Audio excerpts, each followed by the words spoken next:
He was the last one on the beach. Everyone else was already back on the boat, engine running, ready to go. They left without him. Nobody realizes it yet. There's no dramatic goodbye, no single moment anyone can point to later. Just a conversation that ends, and two people walking in different directions, each one assuming they'll see the other again soon. By 11 that night, a call goes out to the Coast Guard. By midnight, his mother is calling the sheriff's office herself, not yet knowing anyone else already had. 2 days later, his body was found in the water. 18 years old, a college athlete, someone his own mother says never even liked arguments. And somehow, what happened to him in between depends entirely on who you ask. His mother tells one version, his friends tell another. The sheriff put out a statement that made things worse instead of better. Within days, the FBI was in contact with local investigators. 2 separate autopsies were underway, one of them only because his family didn't trust the first. They had his body flown across the country just to get a second opinion they could believe. None of it lines up. Not yet. By the end of this video, you'll understand exactly why this case has pulled in a sheriff, a civil rights attorney, national news, and a family still waiting for one straight answer. Starting with the sighting nobody can agree actually happened, and the hours nobody has ever fully explained. This video covers the death of a young person, along with details from an active investigation that some viewers may find difficult. Please take care while watching. Welcome. If this is your first time here, subscribe so you don't miss where this goes. To everyone already with us, thank you, genuinely, for every share and comment. Let us know in the comments where you're watching from. His name was Nolan Wells. 18 years old, a recent graduate of Ocean Springs High School, where he played wide receiver during his senior season. He'd moved on to Southwest Mississippi Community College, where he was set to keep playing football. People who knew him described someone easygoing, someone who didn't chase conflict. His mother has said plainly that he wasn't a person who liked arguments, let alone started them. That detail matters more than it might seem, because so much of what comes later in this case hinges on exactly the kind of situation people who knew him say he would have avoided. The last time his mother, Christine Wansley, saw him in person was July 3rd, the night before the holiday weekend. She made the family salmon for dinner. He was heading out to spend the night with friends ahead of the 4th. Before he left, he told her simply that he loved her. A hug, a goodbye, and he was gone. Neither of them had any reason to think it was anything other than an ordinary send-off. His father, Elmore Wansley, would later stand beside her at press conferences, holding her hand, both of them still trying to make sense of what came next. The next afternoon, July 4th, a group of friends made their way out to Horn Island, a barrier island roughly 10 miles off the Mississippi Gulf Coast.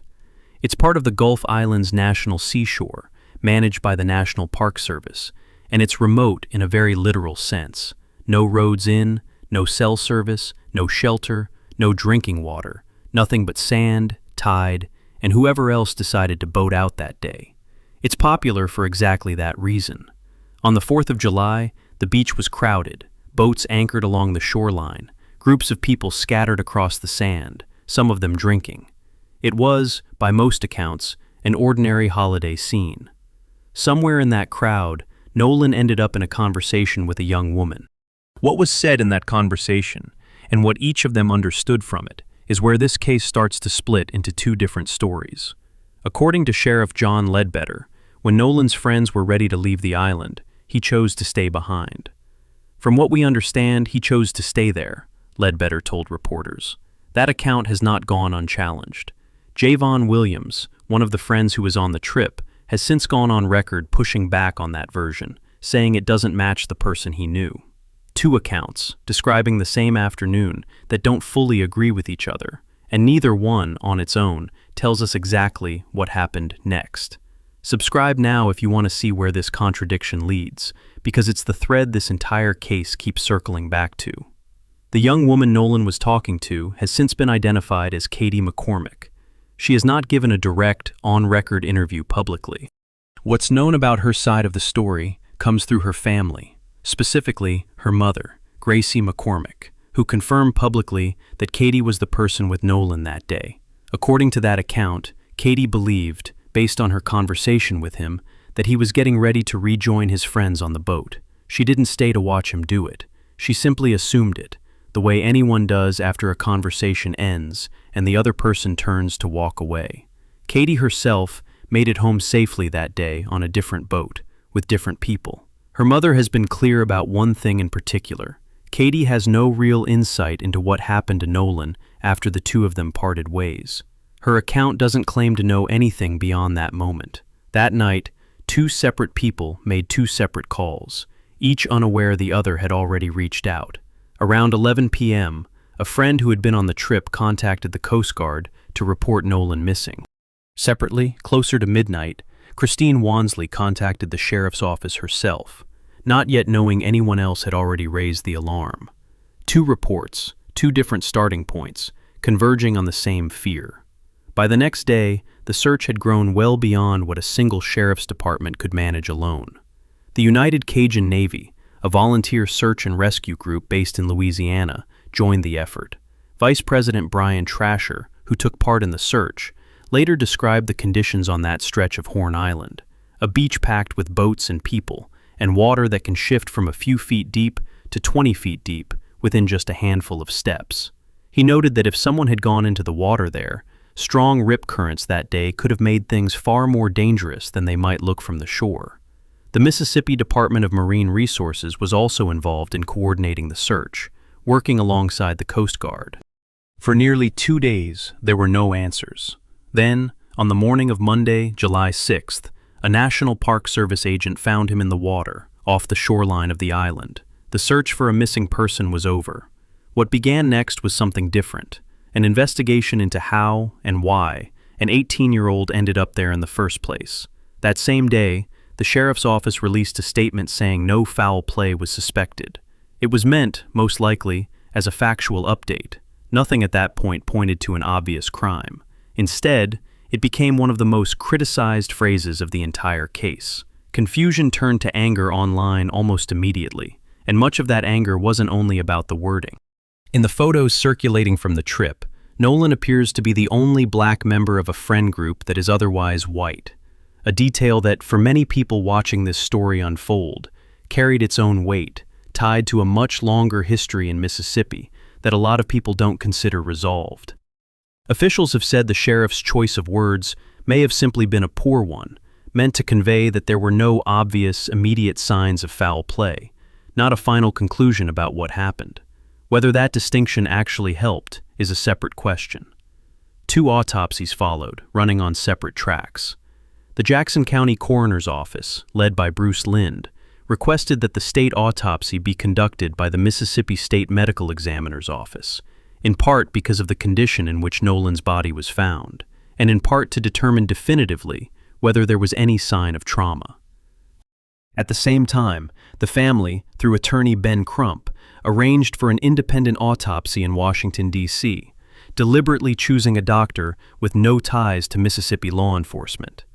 Crump has said the family's decision came down to trust. They wanted an examination they could believe in, separate from the system they felt had already given them an answer too quickly. Both autopsies, as of the most recent reporting, remain pending. Toxicology testing takes time, routinely days to weeks, and no official cause of death has been released by either team. The sheriff's office has said it suspects the cause was drowning, but has been careful to note that nothing has been confirmed. That distinction matters, and it's the one this video is going to keep holding on to, rather than filling in with speculation of its own. If you want to see where the family's fight for answers led next, stay with us, because this is where the case stopped being a local story. Within days, the Wells family retained Ben Crump, and a news conference was held in Harlem, joined by Reverend Al Sharpton. Sharpton didn't shy away from addressing the racial questions surrounding the case directly, saying the situation touched on some of the country's deepest historical fears, while also being careful to say the family wasn't trying to force a racial narrative onto facts that weren't there, only that race couldn't be entirely set aside either. Support for the family extended well beyond the courtroom and the press conference. Colin Kaepernick helped fund the independent autopsy. Tyler Perry stepped in to help cover funeral costs. Spike Lee offered his public support as well. It became, in a short amount of time, a case that pulled in national attention most local investigations never come close to receiving. That attention had a local cost, too. A small protest, organized by Nolan's own friends, took place in Ocean Springs. Christine Wansley addressed it directly, asking anyone planning future demonstrations to keep them peaceful. She said her son wasn't someone who liked conflict, and that honoring him meant handling this the way he would have wanted, with respect, not confrontation. Behind all of this, the actual investigative work has continued the way most serious cases do, slowly, methodically, out of public view. CNN law enforcement analyst Charles Ramsey, who previously led police departments in both Philadelphia and Washington, D.C., has offered some useful context on what that work actually looks like. Investigators need to interview each of Nolan's friends individually, one at a time, not as a group, along with anyone else who was on that stretch of beach, including Katie. The reason is straightforward. When people are interviewed together, or even just aware of what others have already said, their own accounts can start to shift to match the group's version, whether they mean to or not. Separating witnesses is the only way to see whether independent accounts of the same afternoon actually hold together. Ramsey has also pointed out that nothing about the pace of this investigation is unusual, aside from the intensity of public attention surrounding it. Gathering complete evidence in a case like this commonly takes a week or longer, even without any controversy attached. Separately, Jackson County's investigation has expanded to include direct contact with the FBI. That's a meaningful development, but it isn't the same thing as a federal takeover. Local departments often bring in federal resources for specialized digital forensics or to help coordinate across state lines, which matters here, given that witnesses, family members, and now 2 autopsy teams are spread across multiple states. It's a reasonable, fairly ordinary response to a case that's become logistically complicated, not necessarily a sign that a separate federal investigation has been opened on its own. A few threads in this case are still sitting there, unresolved, and it's worth naming them plainly rather than letting them blur together. There's the question of why Nolan didn't have his cell phone with him when the search began. There's an alleged altercation that surfaced online, which investigators have said they're looking into, though its authenticity hasn't been confirmed. There's Judge Ashley Cole, whose son Warren was also on the trip, and who gave a public statement about her son's account of that day, a statement that notably left out several of the details investigators have said they're still trying to pin down. And there's the fact that, according to Crump, none of the friends who were on the island have spoken directly with the family's legal team, all of them having retained their own legal representation early on. One of those friends, Tracyston Shepard, has spoken publicly, saying he wants the investigation to run its course and the facts to come out, whatever they turn out to be. He's made clear he isn't defending anyone, and he isn't accusing anyone either. He's just waiting, like everyone else, for something confirmed. If this case has raised more questions for you than it's answered, that's not an accident. It's exactly where the investigation itself currently stands. And it's exactly why staying subscribed matters, because this is a story that's still being written. As of now, here's where things actually stand. The Jackson County Sheriff's Office says its investigation remains active. Investigators suspect Nolan drowned, but no official cause of death has been released by either the state or the independent examiner, and both are still waiting on toxicology results. No one has been named a suspect. No one has been arrested. No charges have been filed. What exists right now is a widening set of open questions about a conversation on a beach, about 13 hours that still haven't been fully explained, about a sheriff's choice of words that made a hard situation harder, and about a family that flew their son's body across the country because they needed an answer they could trust. What we do know is this. On July 3rd, an 18-year-old told his mother he loved her before walking out the door for a holiday weekend with friends. On July 4th, he was the last one left standing on a beach. On July 6th, he was found in the water.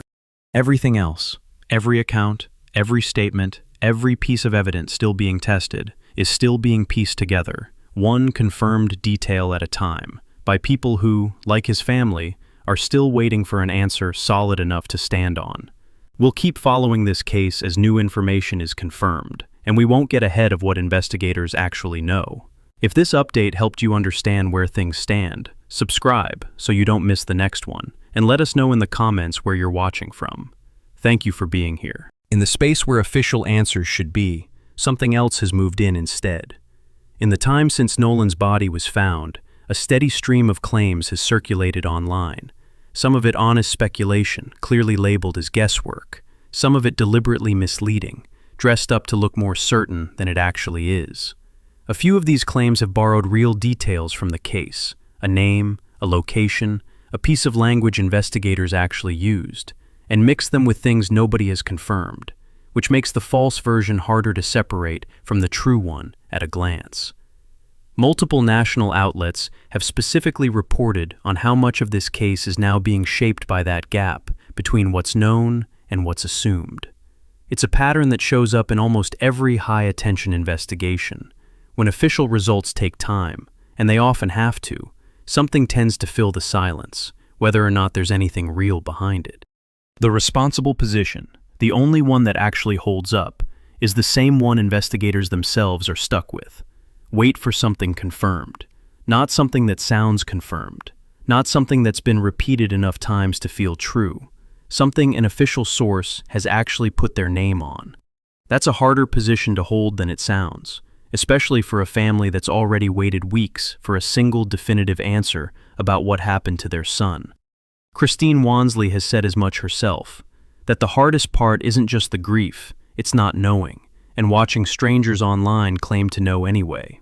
It's also worth saying plainly, none of the online claims about a confirmed cause of death, a confirmed suspect, or confirmed autopsy results are accurate as of this video. If you see anything stating otherwise, treat it with real skepticism until it's tied to a named, credible source. Because right now, nobody outside the investigation actually has that information yet, and anyone claiming they do is getting ahead of the truth, not reporting it. That single distinction between what's confirmed and what merely sounds confirmed is the thread every part of this case still comes back to. Want me to weave this into the full script at that position, or keep building forward with additional material elsewhere? The people who actually knew Nolan day to day describe someone whose impact went well beyond the football field. His head coach at Ocean Springs High School, Jake Bramlett, who coached him throughout his entire high school career, said Nolan represented everything a coach hopes to find in a player, someone who led by humility and example rather than by talking about his own accomplishments. Teammates echoed the same thing in their own words. One recent graduate, a linebacker who played alongside him, said being around Nolan pushed the people close to him to want to be better, both on and off the field, and that if he noticed someone having a hard day, he'd go out of his way to lift them up. Another former teammate described him as one of the first people who welcomed him onto the varsity team, treating a nervous younger player like he already belonged. The response wasn't limited to football. Ocean Springs High School's principal released a statement calling Nolan a remarkable student who left a lasting impression on teachers and classmates alike, describing him as someone known as much for his kindness as for his athletic ability. Southwest Mississippi Community College, where Nolan had been preparing to continue his football career just days after the holiday weekend, issued its own statement, remembering him as well respected among both students and faculty. None of this changes what remains unknown about his final hours on Horn Island. But it matters for a different reason. It's a reminder that underneath every procedural detail in this case, every disputed timeline and unresolved contradiction, there's a specific person entire communities are still grieving. A coach who spent years watching him grow up on that field. Teammates who are heading into a new season without him. A school that's had to explain his absence to hundreds of students who knew him personally, not as a name in a news story, but as a classmate. That's part of why this case has held public attention the way it has. Not just the unanswered questions, but the scale of what was lost, while those questions remain open. Want this woven into the script as an expansion of Chapter 2, or kept as a standalone addition you can place wherever fits best. Today, 3 weeks into this case, it took its most significant step yet. Attorney Ben Crump and Nolan's parents met directly with Jackson County District Attorney Angel Myers McElrath. Crump described it as a respectful, candid meeting, and came out of it with real movement. The DA's office confirmed that once the investigation is complete, The case will be turned over to a grand jury. That's a meaningful shift. Up to this point, everything in this case has existed in an investigative gray zone. Statements, autopsies, searches, but no formal legal process attached to any of it. A grand jury referral means Jackson County's investigation, once finished, will be placed in front of a group of citizens whose job is to review the evidence and decide whether it supports criminal charges. It does not mean charges are coming. It means the door to that possibility is now formally open, in a way it wasn't a day ago. Alongside that, Crump announced another development. His team and Jackson County investigators have agreed to a mutual inspection of Nolan's cell phone, with legal expert Eric Hertz helping lead an independent review effort using former law enforcement specialists. Crump also revealed his office is still fielding dozens of calls a day from people who were on Horn Island that afternoon or say they have relevant information, a sign the public tip pipeline the sheriff mentioned weeks ago hasn't slowed down. Sheriff Ledbetter, for his part, reaffirmed his office's position directly. The family deserves a thorough, factual investigation, and that's what his department intends to deliver. Results from the state autopsy, conducted at the Mississippi State Medical Examiner's Lab, remain pending. And today, the family also confirmed something else. Nolan's funeral will be held Monday, July 20th, at Centerpoint Church in Ocean Springs, with visitation beginning at 9 a.m. Reverend Al Sharpton will officiate, exactly as he said he would weeks earlier, and Tyler Perry's earlier commitment to cover funeral costs will carry through. Afterward, the family plans a celebration of life at the Jackson County Fairgrounds, open to family, friends, and Nolan's teammates. Christine Wansley has said plainly that her son wouldn't want people sitting and grieving quietly, that he'd want it to feel like a celebration of who he was. One of the friends who was on that trip, Trey Siston Shepard, has continued speaking publicly since our last update, telling Good Morning America that he and the others believe they did nothing wrong, and that they don't understand the intensity of public anger directed at them. It's a statement that sits in direct tension with everything else surrounding this case, and it's one more account this investigation, and eventually a grand jury, will have to weigh against everything else that's been said. Nothing about what actually happened to Nolan Wells has been resolved today, but for the first time since his body was found, this case has a formal legal pathway in front of it, and a date, now, for the community to say goodbye. This is a significant enough development that I'd recommend it become the new closing chapter rather than an add-on. It gives the script a stronger, forward-motion ending than the original case remains open close. Want me to rebuild the full script's ending with this folded in as the final section?